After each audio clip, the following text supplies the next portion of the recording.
maraming kapatid. Sapagkat kinahihiya daw nila ako. Dahil bakit daw ako nagpagawa ng isang billboard na kasama si Ginoong Pastor, si Apollo Kibuloy. Opo. Bakit kaya hindi siya nag-research din na para sana nagtanong-tanong siya kung sino yung nagpagawa? Opo. Kung sino nakipag-usap? Para sana, basta na lang siya magbablog at pagkatapos tatangkain niyang iligaw yung kaisipan ng marami. Alam mo, sa mga kapatid natin, wala akong duda. Hindi siya paniniwalaan. Malinaw po sa kaisipan natin yun. Kaya lang, siyempre yung hindi kapatid, na lalo na yung madaling mailigaw, baka ganun nga yung isipin nila. Kaya gusto ko sanang magpasinag tayo ng ilang mga nagpagawa na kasama ko rin kumakandidato dyan, na talagang gusto nila kung makasali doon sa kanilang mga billboard. Totoo yan ko nga, kasi bilang kayo po sa national, wala tayong, ibig sabihin, hindi nyo na pipigil. Halimbawa ako, isama ko kayo sa lararo, magpagawa ako ng billboard. Hindi nyo na, Jen, tigil mo yan. Masama naman ata yun ko, nagmamagandang loob na nga po ako sa inyo, di ba? At ito masasabi ko, yung pagkakagawa ng billboard ni Ginoong Kibuloy, hindi man lang ako kinausap Ako rin nabigla Ito tapatan tayo, kailangan marinig ng lahat. Sana man lang kung may nag-text sa akin na gagawa po kami ng ganito, ano po bang masasabi nyo? Baka sakaling siguro baka ihanap ko pa ng ng pagpapahintulot halimbawa. Pero dahil sa nakita ko nabigla na lang ako pagkalaki-laking billboard. Pwede bang ipasinag natin yung mga iba direct para makita na halimbawa yan. Ito si Congressman Wilbert Lee na kumakandidato ng pagkasenador din. Siya ang pinakamaraming billboard na naisabit sa buong Pilipinas. Malalaki yan ko, ha? Malalaki at saka strategic at saka marami. Pero dati ko, mag-isa lang siya. Mag-isa lang siya. Ngayon nila sinama niya ako. Sasabihin ko ba sa kanya, huwag mo ko isama. Kung Wilbert, huwag mo naman akong isama dyan. Paano ko naman sasabihin sa kanya kung halimbawa gusto niya akong isama roon? Kung pasasalamatan ko kung Wilbert. Siguro, pag nakita kami, pasasalamatan ko na lang sapagkat para sa akin, pandagdag na visibility ito. Awareness. Napakarami ng nito, ng maniwala ka, kahit saan ako pumunta. Nakikita ko yung mga billboard na malalaki, strategic ang mga lugar. Hindi lang mas poster yan kay Kong Wilbert, talagang billboard. Billboard yan. Naginasosan talaga niya yan. Siguro itatanong ko sa kanya kung meron siya sa doon sa Scarborough Shoal. Palagay ko, sa dami. Alam mo, nung makausap ko, kaya ko lang nalaman na gagawin nila ito, tinagpo ako nung kanyang political officer. Ito, nabigla ako nung pumunta ako ng Albay. Doon pala yun Yes po, Sabi niya, kung yung second wave ng aming nung aming mga tarpaulin na nasa mga billboard, papalitan na namin, napagpasyahan namin, na isasama ka namin. Pagkatapos ang magiging titulo niya, The Defenders ka niya. Ayan, makikita mo. Direct, magpasinag pa tayo ng iba naman. Baka naman sabihin nila, isa lang. Yung iba pang kandidato paano mo nga, ayan naman si Willie Rebillame. Kandidato rin. Kandidato for Senator. Pakinggan nyo. Ano naman sabi? Marami ka matututunan sa kanya, may paninindigan. I'll see you later, Congressman. Congressman, I'll see you. Yan ang mga mababait na makakasama ko. Mga independent kami, pero gusto ko yung mga independent na may sarili paninindigan. Sinasama niyo ako.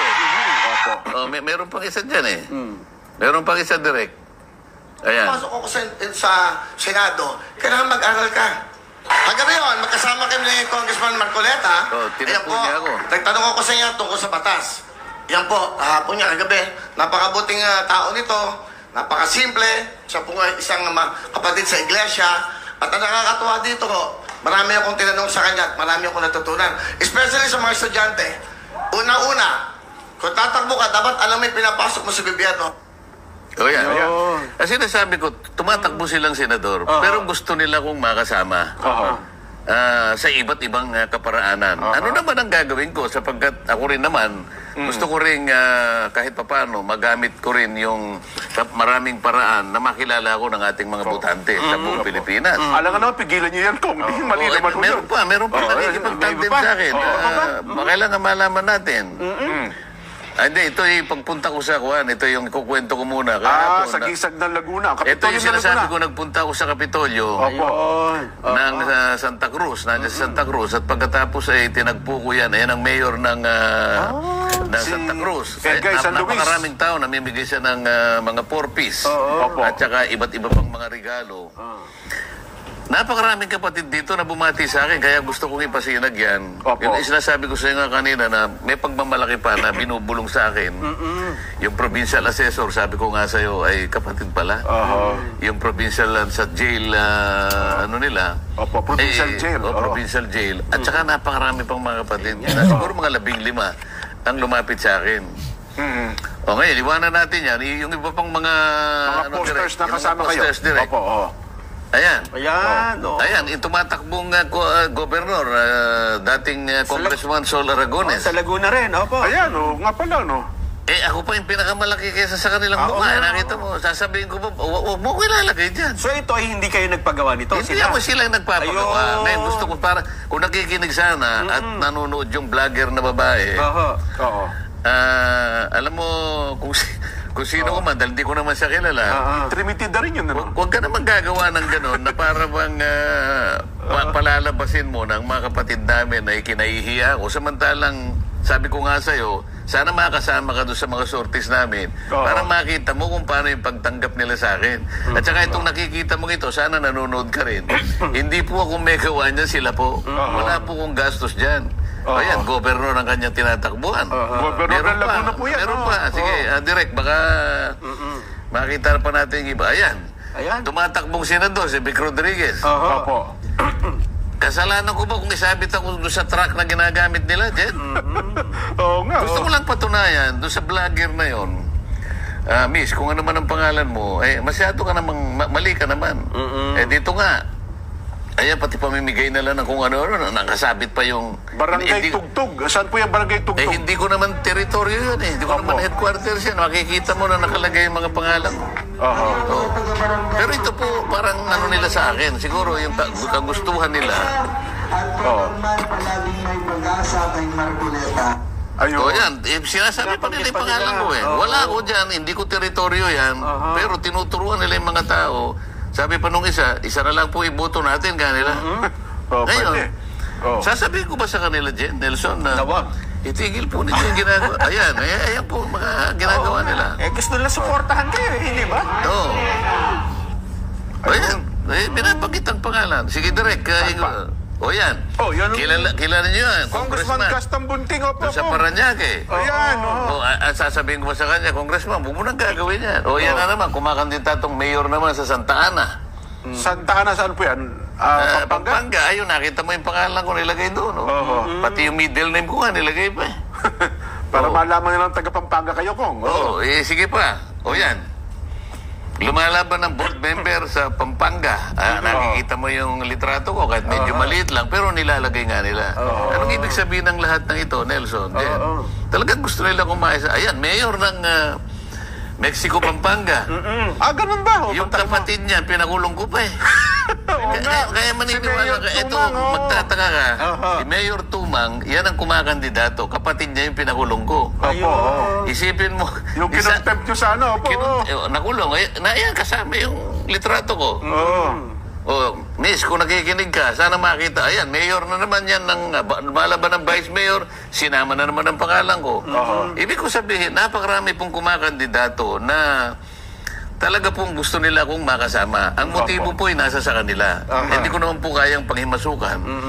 Ang tanging naisip ko lang, gusto lang nila akong makasama siguro. Baka sakaling ako po ay nakatutulong din sa kanila. Plus factor sa kanila yun, Kong. Maaari. Kasama nila kayo. Ikaw ba isasama ka sa isang tarpaulin kung wala silang maaring makuha ang ganansya, halimbawa? Ayan.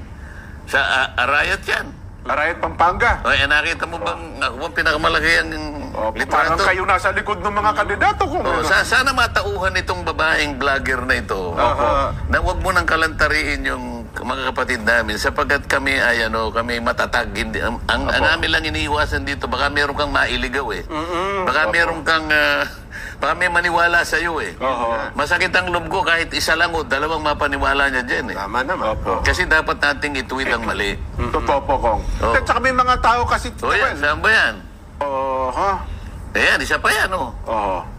Sa Team, sa Mindanao Saga. yata. Saan ba ito? Sa Mindanao yata yan. Di ba sabihin, napakarami nila dyan eh. Na iba-ibang posisyon na kanilang tinatakbuhan na talagang gusto nila akong isama. Opo. Baka meron pa.